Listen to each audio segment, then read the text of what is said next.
Welcome. In front of me I have the Samsung Galaxy XCover7 Pro, and I'll be going over unboxing along with a quick look at the device and its specifications.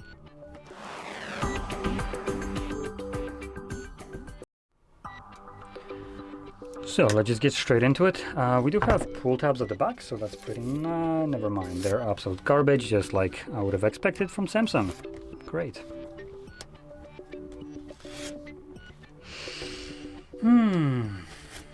Because of course they can't freaking work correctly. Still need a knife. If you're gonna fuck it up, at least don't put it at all. Anyway, moving on. We have in here our Type-C to Type-C charging cable and just paperwork, so nothing really special. Then the phone. Oh, it has a detachable battery. Okay. And, well, that's really the only thing it has. So, put that to the side.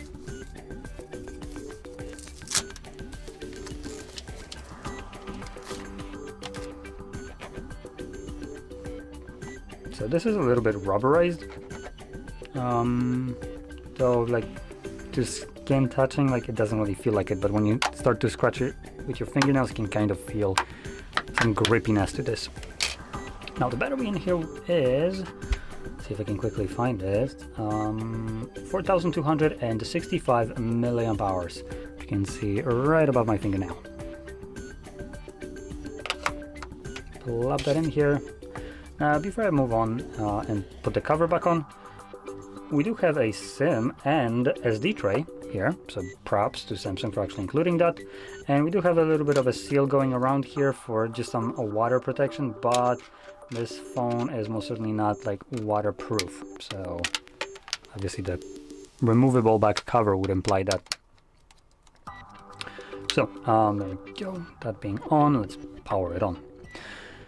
So in terms of the display right here, we have a 6.6-inch display with a resolution of 1080 by 2408 pixels, LCD IPS, 120 Hz refresh rate at least, and it boasts a 77, almost 78% screen to body ratio with a pixel density of 400 pixels per inch, covered with a Cornell Gorilla Glass Victus Plus. So, in terms of the display, right here for this phone, it's not like super great, but for a who am I kidding? For a $600 device, this is just pathetic. This is absolute dog shit, I'm not gonna lie. And I'm gonna go over that later on, why I consider this to be an absolute horseshit right here, because there is a better phone that has better, I believe, everything almost. But yeah, I'm gonna basically go over, like I said, by spec to spec comparison at the end, if you're interested. Anyway, continuing on, with that 4,350 milliamps, excuse me, GSM Arena, I think it was less. Was it less? Yeah, 2,650. Or 2,265. Gee, what am I going brain dead? So they're kind of giving it almost 100 milliamps more on GSM Arena, but anyway, close enough. It's not like you're gonna notice a difference there. So with that in mind, with that battery, you can charge it at a measly 15 watts. So that's along the lines of Samsung. Let's be honest, a flagship like this one, S25, charges at 25, which is an absolute joke for a phone released in 2025. So 15 watts is just expected from this. It's a middle finger from Samsung, that's all it is. Just to kind of put that in perspective, if you don't know, if you're not versed, 15 watts is what you get with budget phones that cost $100 or less. So this is absolute pathetic joke of a charging speed for a phone released in this year. Now, continuing on the kind of look of the device, right at the back you can kind of see the huge bezels at 77% or 78% screen to body ratio, a huge chin, thick body all around because it is plastic, which takes away from the idea of rugged device if your build is made out of plastic. Plastic is one of the least durable kind of materials in terms of how easily it gets damaged. So I can take that razor blade, scratch that plastic up pretty easily. Something that I can't really do to the display. So just kind of putting that out there. As a rugged phone, plastic is not the best choice here, I would say. Any case, moving on, let's talk about the cameras. So we have what looks to be a dual camera setup at the back, and Samsung isn't one of those companies that actually like puts prop cameras on there, so that's pretty good. So the main one is a 50 megapixel f1.8 aperture wide sensor, and then we get an 8 megapixel f2.2 ultra wide. You can record videos up to 4K at 30 frames, and same thing at 1080p. No 60, unfortunately. And then at the front we have a selfie that is a 13 megapixel wide that also does 1080p 30. So in terms of cameras, this phone, I guess, has a decent main sensor, being the 50 megapixel, though I don't know what the quality of the photos will be there, but the ultra wide and the selfie are kind of on the lower end with 8 and 13 megapixels, and the quality of recording being capped only at 30 frames is a bit of a letdown for a phone in 2025 that comes with a Snapdragon 7S Gen 3. This processor is, I'm pretty sure, well capable of recording at 60. In any case,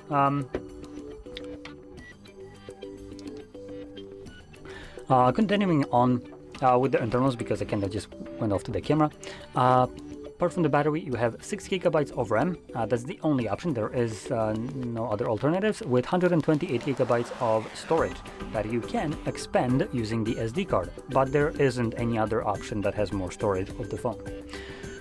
We also have the Snapdragon 7S Gen 3, like I mentioned. So this is a mid-range processor, relatively new, but I don't think it's the newest one. I think we right now have Gen 4. So yeah. And in terms of the charging, we do have Type-C for charging, which you most likely expected from a phone like this. We have also our speaker grill right here, and 2 pogo pins for, I presume, charging it on a dock. I don't know how well this is visible, but these are not screws on the right here. These are what looks to be pogo pins. Let's see if I can press them down. Oh, they're not pressable. Now, on the right side, we have our not volume, but power button that doubles as a rocker. Geez, can't think straight. Power button that doubles as a fingerprint sensor. That's what I meant to say.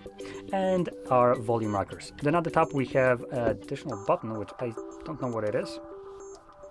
Oh, hello. It's a flash, so the screen needs to be on for that to work. We have also microphone grill. Then we have.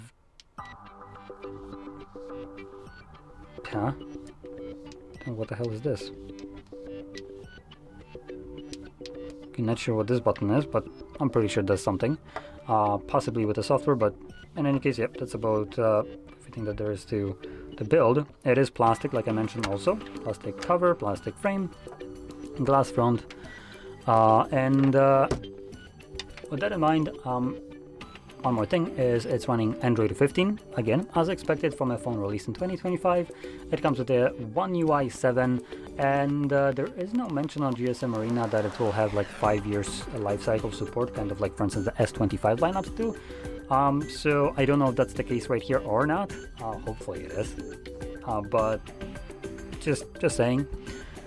And like I said, all that disappointment comes at a measly $600 US, which for that price you get to basically pay 3 times more for a phone that is lesser than what the Nothing as a brand produces, called CMF Phone 2 Pro.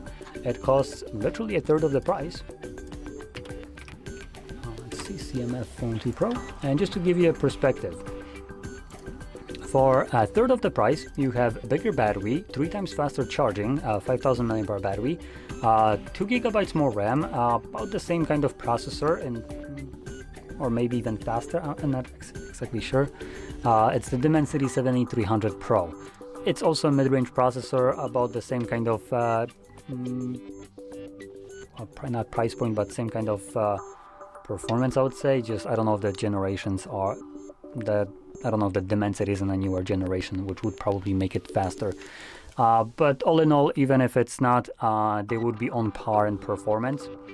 In terms of camera, you have a 15 megapixel main sensor, 50 megapixel telephoto, and 8 megapixel ultra wide, and you can do 4K 30 with a slow motion, or not for, with a 1080p at 3060 and slow motion at 120. So you have that 60 frames per second video recording, which is obviously going to be better. Expandable storage, but you get more of it if you opt out for the 256 gigabyte storage option. And in terms of the display, it's just a tiny bit bigger. Footprint of the phone will be about the same. It is a 6.77 inch display, so about like 0.17 inches, I think, bigger, if I remember. But because the bezels on this phone are egregiously huge, the CMF Phone 1 has smaller bezels, which would probably equate to about the same phone footprint.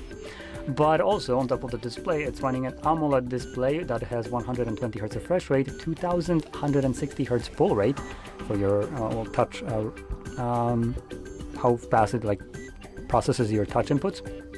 HDR10 Plus certification, which that I think it's a paid thing, and a peak brightness of 3000 nits with a higher pixel density, higher screen-to-body ratio, and plastic build too. Now, when it comes down to it, you might be looking for this phone just because it's rugged, and if that is the reason why you're looking at it, because technically XCover is marketed as a rugged device, it's made out of plastic. How rugged is plastic? So with that in mind, what I recommend doing if you're looking for a rugged phone, just buy a freaking case. Go on any kind of thing like Temu, AliExpress, or anything else. Find some kind of very tough cases for your phone and slap it on there. Some of them are literally made out of titanium, which you use screws to basically plop on there, so you can't even take it off unless you have a screwdriver. And that case, I can guarantee you will protect the device better than a plastic build of a phone, which you probably still want to plop in a case because it is plastic. You drop it and that plastic deforms, becomes sharp and kind of unpleasant to hold. So yeah, it just becomes yucky. And at that point, if you're buying a rugged device that isn't rugged, what's the point? Now, one thing that I want to mention, Samsung, I'm pretty sure, has some additional features right here, specifically for the XCover, which I don't know exactly what they are. Never really bothered using this device for checking out the features. I'm strictly looking at it as a hardware device with what it offers for the price, and at that maybe limited kind of perspective, it under-delivers. And if software is what kind of sells this device, that software can be put on any other device, but Samsung chooses not to. So again, why would you overpay for something like that is software based? But like I said, I don't know really what the feature set here is in terms of some kind of XCover features, maybe some satellite kind of calls or something like that. In this case, obviously this device might be a bit better priced, but yeah, in terms of if we subtract something like that, this device is egregiously expensive. So yeah, anyway, if you found this video helpful, don't forget to hit like, subscribe, and thanks for watching.